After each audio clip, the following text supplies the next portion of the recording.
We are joined now by Glenn Greenwald, my former colleague over at The Intercept and the host of System Update. That's the name of the show over at Rumble. We're going to talk about his interview in a moment that he did with RFK Jr., particularly a fascinating and revealing exchange with RFK Jr. over his policy on Israel and how it compares to his policy as it relates to Ukraine. But first, wanted to get you on the big news from yesterday.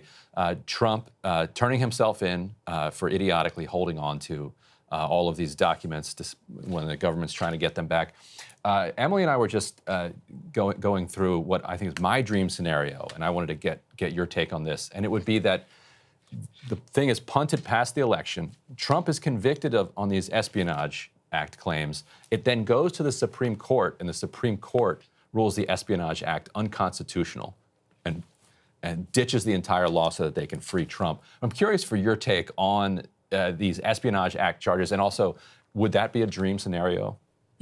I mean, anything that undoes the Espionage Act to me would be a huge gift to the United States. The idea that this law is one of the most repressive on the books, one of the most unconstitutional, flagrantly repressive laws, has been something that has been kind of gospel in left liberal politics for decades. It goes back to 1917. Woodrow Wilson enacted it with the explicit purpose of criminalizing people who dissented from his desire to involve the U.S. in the European war in World War I. And many socialists like Eugene Debs and others were prosecuted on the grounds that essentially opposing the U.S. war policy meant they were aiding and abetting other countries and acting as agents of those countries. And then that was the law that was unearthed during the Obama years to start attacking whistleblowers at a record pace.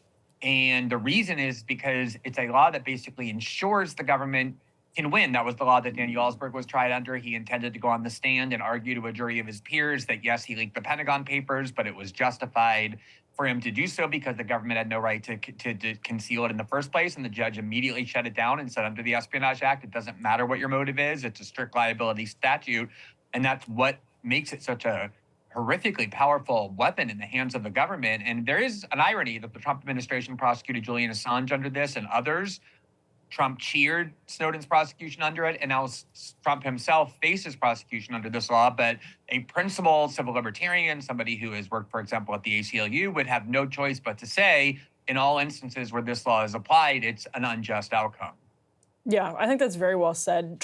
One of Trump's attorneys previewed, I think, a pretty potent line of argumentation they're going to be making in defense of this indictment, or in defense against this indictment. Yesterday outside the courthouse, she said basically, this is starting to make the U.S. look like Cuba and Venezuela, and this is our transformation towards a banana republic. As you point out, Glenn, this is a 1917-era law that was sort of immediately used to prosecute people on political grounds after being enacted. How do you think that argument is going to work for the Trump team? Do you see it where you have Joe Biden actually prosecuting the front runner in the Republican nomination, not necessarily like a Eugene Debs figure, but like the Republican front runner here? Do you see that along the lines of the argument the defense attorney is making there? How do you think this goes for them?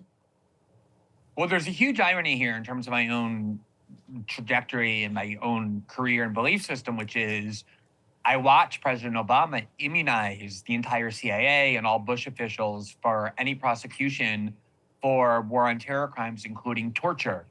And there was a consensus in the Washington media and political class when he did that he did the right thing, just like Nixon did the right thing when Ford did the right thing when pardoning Nixon, on the grounds that, only banana republics prosecute former presidents by subsequent administrations.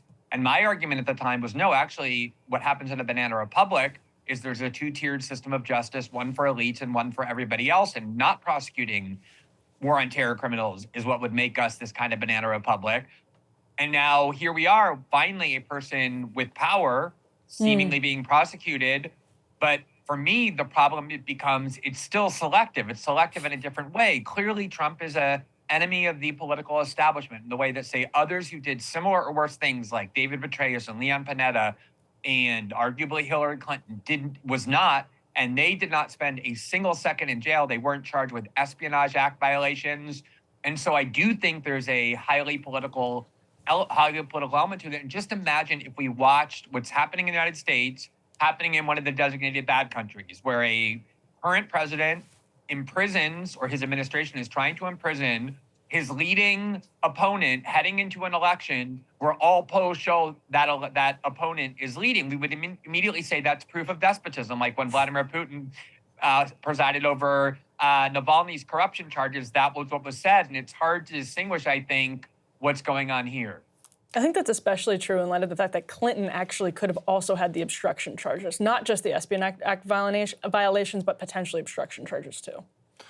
Yeah, I mean, she lied to the government. She said there was no classified information having ever gone over her server. She repeated that multiple times to investigators, and it turned out to be false. Mm-hmm.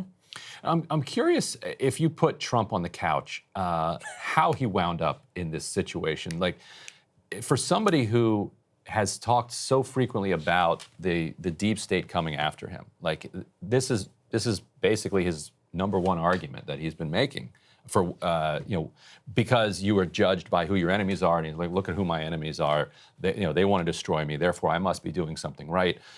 What about that did not get internalized for him? Because if you believe that they're coming to get you, just give the boxes back. Like that's the part that has me head scratching about like the way that this unfolded. How do you think about why Trump? Because for Hillary Clinton, I think Hillary Clinton knew she was not going to be put in prison. So you can explain why she would be shady about and be willing to lie to these prosecutors, because like they're not coming to get her. Like they want the documents back. They don't like that she's using this server, but she's pretty confident that they're not actually going to put her in prison, and that confidence was borne out by Comey's decision not to prosecute her. Trump, though, shouldn't have that same confidence. Like they really are coming after him. So it almost feels like for the kind of movement that he's leading, why wasn't he more careful? It's a good question. I think the best analogy, and I know this seems odd because it's impossible to extract all this from its ideological baggage, is what happened in Brazil with Lula da Silva, where I obviously played a big role in those events, so I have pretty up-close insight. Lula never believed that he would be in prison because he was a two-term president, beloved on the international stage. He left office with an 86% approval rating.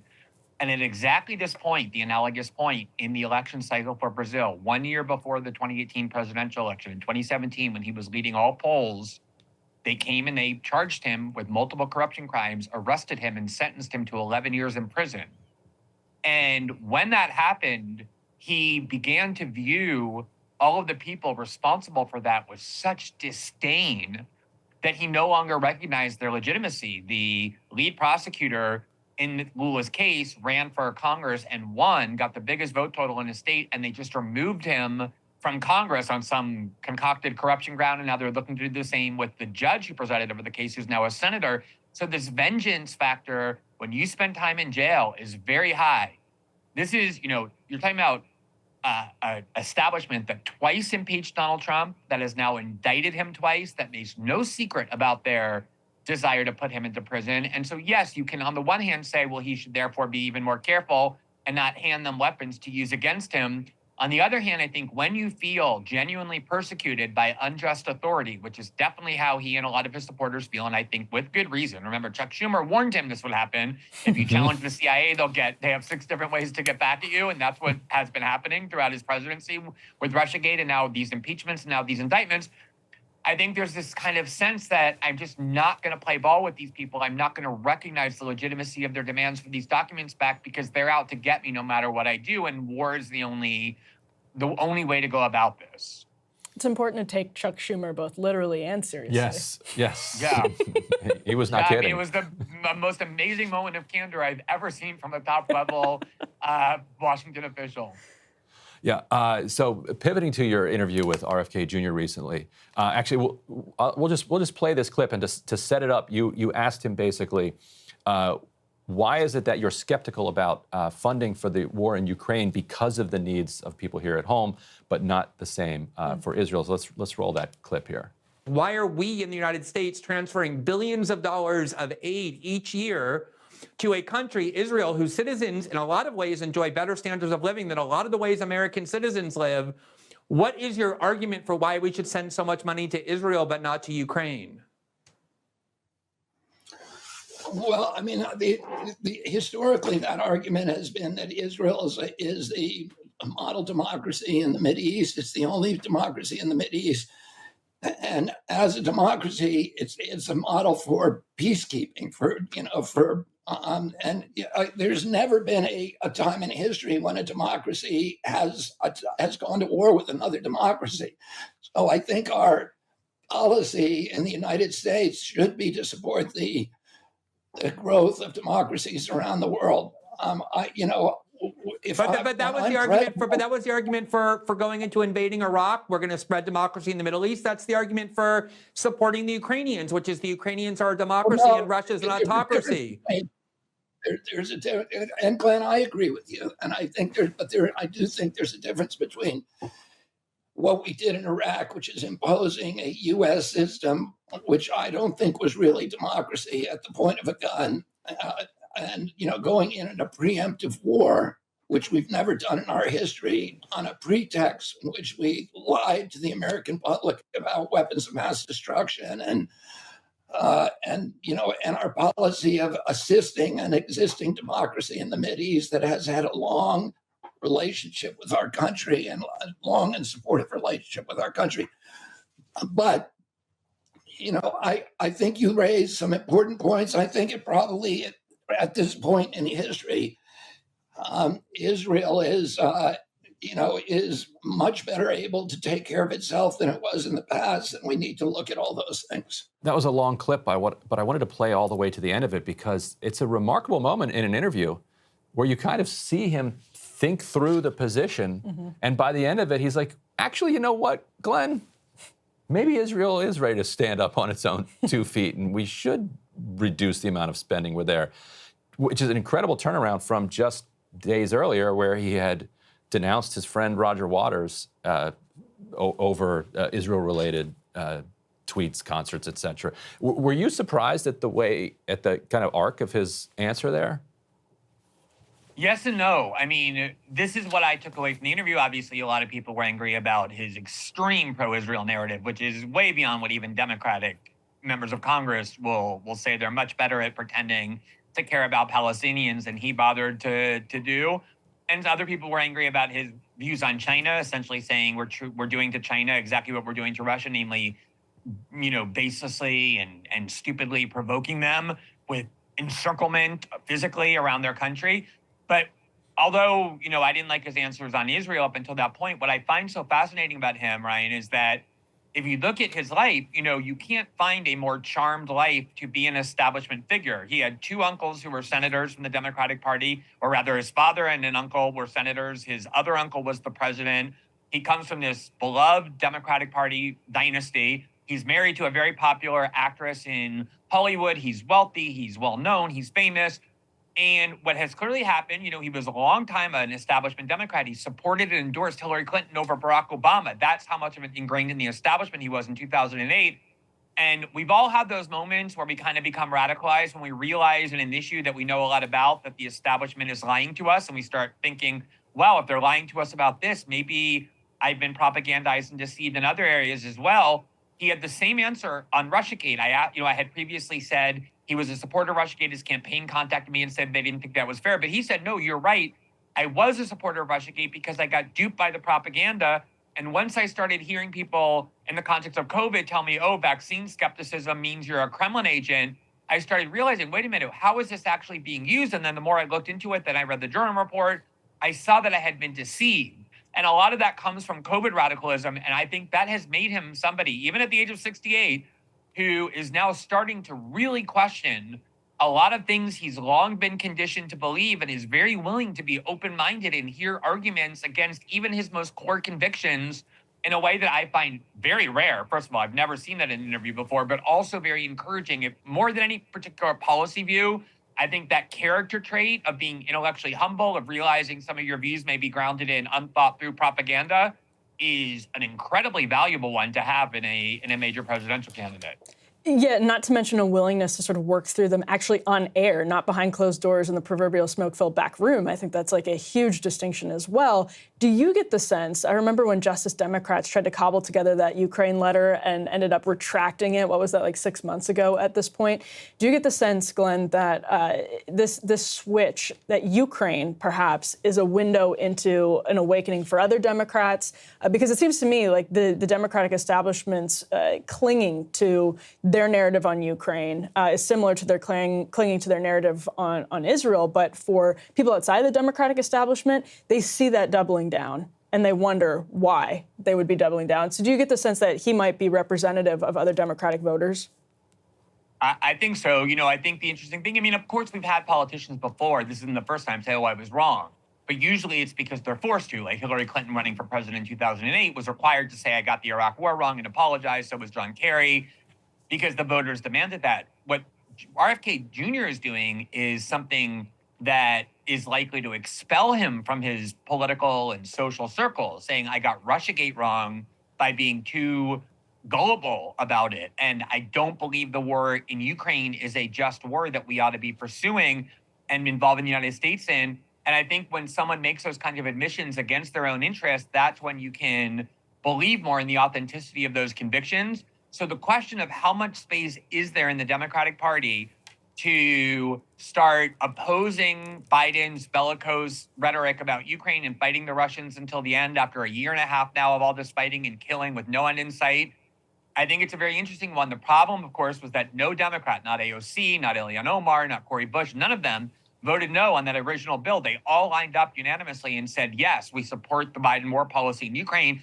And that eliminated the space for liberal pundits, even left-wing pundits, to kind of start arguing against the war, because no one in the Democratic Party was doing that. If RFK Jr. can create space and have debates and be seen and be heard, as I think he will be, and start articulating this case, I do think there's some latent, kind of hesitation or resistance, if you will, to this fact that we're now involved in yet another war, an endless war with no end in sight that is increasingly dangerous. And I think the rhetoric and the argument around the spending money over there while not spending it here is really powerful and resonates in a kind of common sense way. But what I actually love about it is that it will eventually force the government to make the real case, for why it's spending that money overseas, because this is not charity. We're not shelling money out to Israel. We're not spending money in Ukraine or other military bases around the world because of our benevolence, because we just have generous feelings towards the rest of the world. Like, the empire has very specific and distinct advantages, to the homeland.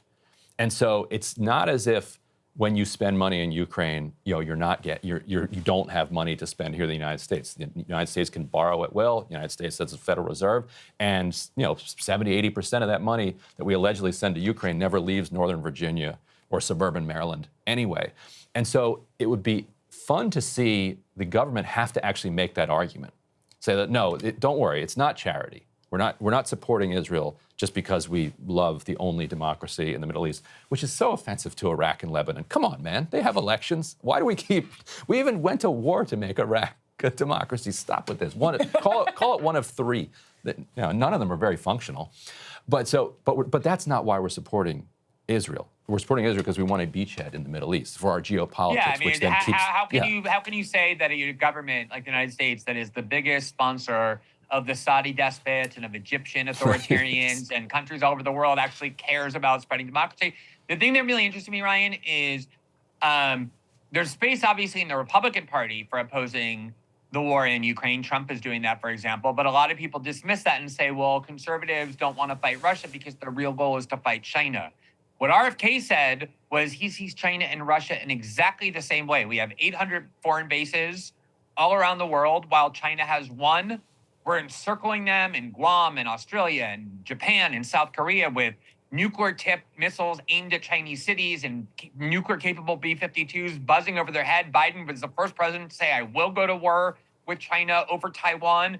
And his argument is the people who are paying for this neoconservative, warmongering mentality, not just in Russia, but also in China and in general, are the American people who are suffering at home because all their money is going, as you say, to lobbyists in Northern Virginia and Maryland, or to, the coffers of Vladimir Zelensky and Israeli military agencies and increasingly arms dealers to prepare for war with China. And it doesn't benefit anybody. And the people who pay the most are the American people. I think that is a very powerful argument if you make it consistently.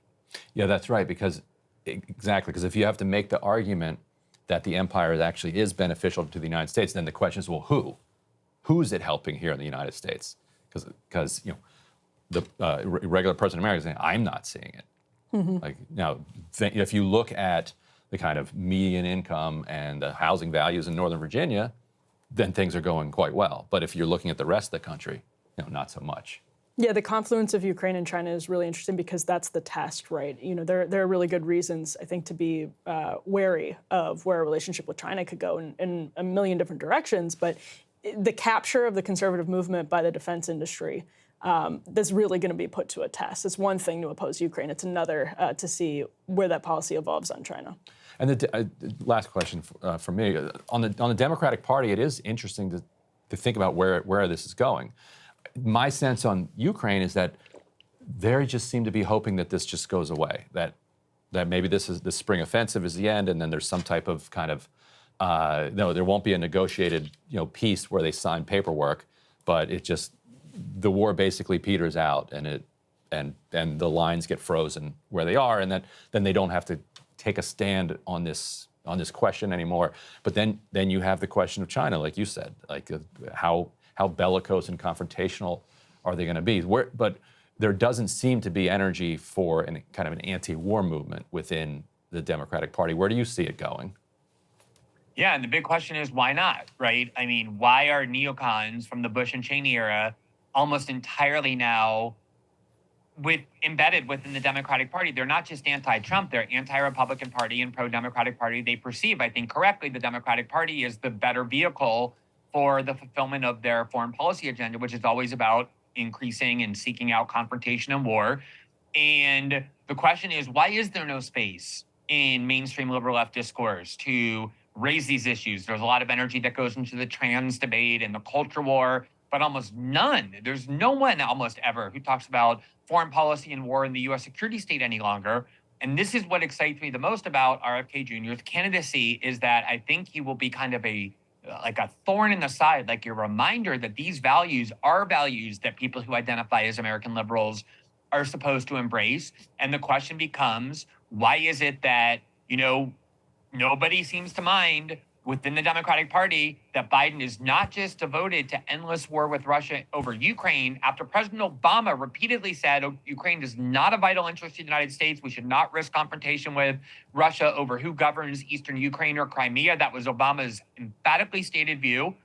And also, why is Biden so willing, seemingly, to flirt with the possibility of war with China, which would be, ensure the immediate extinction of the human race? And I think the problem has been the left flank of the Democratic Party, like AOC and the Squad and Bernie, have been very focused on the culture war. Bernie kind of always still focused on some of the economic policies on which he typically focuses, but that has left a huge hole for leaders in the Democratic Party, including on the left wing, to talk about these issues. And I do, to Emily's question, think that RFK Jr. has a very significant space to kind of drive through there and become the person who reawakens a lot of those lurking sentiments. Yeah, because I think that's right. And I think Bernie, the Squad, broadly the Democratic left, have just wanted to put their heads down and focus on domestic stuff. Some of it culture stuff, some of it class stuff, but and maybe it has something to do with Russia and the way that Russiagate unfolded makes them like even less interested in getting entangled in that. Because there's no advantage in a Democratic primary. But maybe RFK Jr. shows that there is a constituency. And Marianne Williamson. Quickly on that, one of the best MLK speeches ever was when he delivered in Riverside Church in Harlem exactly a year to the day before he was murdered. And his argument was he apologized for not focusing enough on the Vietnam War until later than others did, because he realized there's no way to extricate American empire and militarism and imperialism from the domestic agenda. They go hand in hand. You cannot win one without winning the other. And this attempt by these kind of new Democrats to say, well, we can just let the CIA and the FBI go. We don't really think they're our enemies. Wars, as long as we're not sending American troops, or something Americans will tolerate. It's not going to work because it shapes the priority and character of the U.S. government in fundamental ways that means that the U.S. government will be geared toward these kind of corporatist and imperialist policies. There's no way to separate those. No, And that's the real culture war. Yeah, and I think that's exactly right, because you're trying to be a progressive party within the empire has so many contradictions embedded in it, and MLK was pulling those apart in that speech. And if you don't, you're just become part of the machine. Yeah, and I mean, I once wrote about this, but the time the establishment really turned against Martin Luther King was when he began becoming an outspoken opponent to the Vietnam War. They were okay. Not all of them, obviously, but like kind of the liberal establishment, the New York Times and the like, were okay with the racial justice agenda and the Civil Rights Act and the like. That was what Lyndon Johnson ended up doing. It became a Democratic Party cause. But when he started saying, we have to stop the war in Vietnam, the U.S. is the greatest purveyor of violence on the planet, the New York Times, the Washington Post, liberal opinion makers really went after him because that's what becomes uniquely threatening. Mm-hmm. Yeah, good piece on that by Zed Jelani. If you Google Zed Jelani MLK and intercept his great piece on that, will come up. Glenn, last question. What do you think of the new set? Let me check that out. First of all, you already lied and told me that the last question was the last question, so I'm already a little contaminated. Let me see. Can we put? I'm only seeing myself. I have to see the set. Oh, you can't see the set. Gay aesthetic critique. I'll announce it on Twitter. I'll send you a pic. Actually, I think it's very looking good. I think it's. I like the color scheme. I like how gigantic I am. So yeah, I have nothing but positive feedback so far. You're like an Easter Island head. Yes. I hover above you guys. It's very positive. Very intimidating. Love it. Move back here. Well, we couldn't think of a better guest for our first day on the new set than Glenn Greenwald. Go watch a System Update over on Rumble. It's fantastic. Subscribe on Locals. Glenn, thank you so much for joining. Great to be with you guys. Thanks for having me. Have a good day. That'll do it for the first episode of Counterpoints over here on the new set. Thanks, everybody, for bearing with any technical difficulties, but I think it was pretty smooth. What do you think? It went great, and that's a huge testament to all the hard work Griffin and Mac, the production team, Colvin, everyone has been putting into this new set. They've been working over the weekends, at nights, like literally building this, putting it together for many, many months behind the scenes. We are enormously grateful to them for all of that. And one thing I wanted to say, just to wrap up the show, Glenn's point, I mean, one thing that to underscore, it's absurd that Joe Biden should not have to confront these arguments, whether they're made by RFK Jr. or Marianne Williamson, on a debate stage on pressing issues like Ukraine, Israel, like everything. The idea that the man is just going to skate to a second term without actually having to confront anybody on a debate stage, I think is ridiculous. It's so wild because a Democrat could challenge him in a serious way. I think RFK Jr. is going to have a ceiling. Marianne Williamson has a ceiling. But the opening is very much there for somebody if they would take it. But it feels like it's a situation where if you challenge Biden and you beat him, you become president. But if you challenge him and lose, you'll be driven out of the Democratic Party. Mm-hmm. And it shows that so many members of the Democratic Party who are in good standing value their good standing more even than their ambition to become president of the United States, which is just an incredible comment. It's why basically only Bernie Sanders ran against Hillary Clinton in 2016 when that was ripe for the taking. And on that point, we stand with James Van Der Beek, which as we close out the show, I will just say, you know what I love about James Van Der Beek and Crystal and you, Ryan, is that you guys work so hard and do a fantastic work, but at the end of the day, you love your kids more than anything, and you show, I think it's especially important to show people my age how you can make that happen. So congratulations to both you and James Van Der Beek. Is he what's Van Der Beek's like relation to kids or whatever? Homesteading, has a ton of kids. His social media is just all of... I'm going to start following this guy. He seems like a big deal.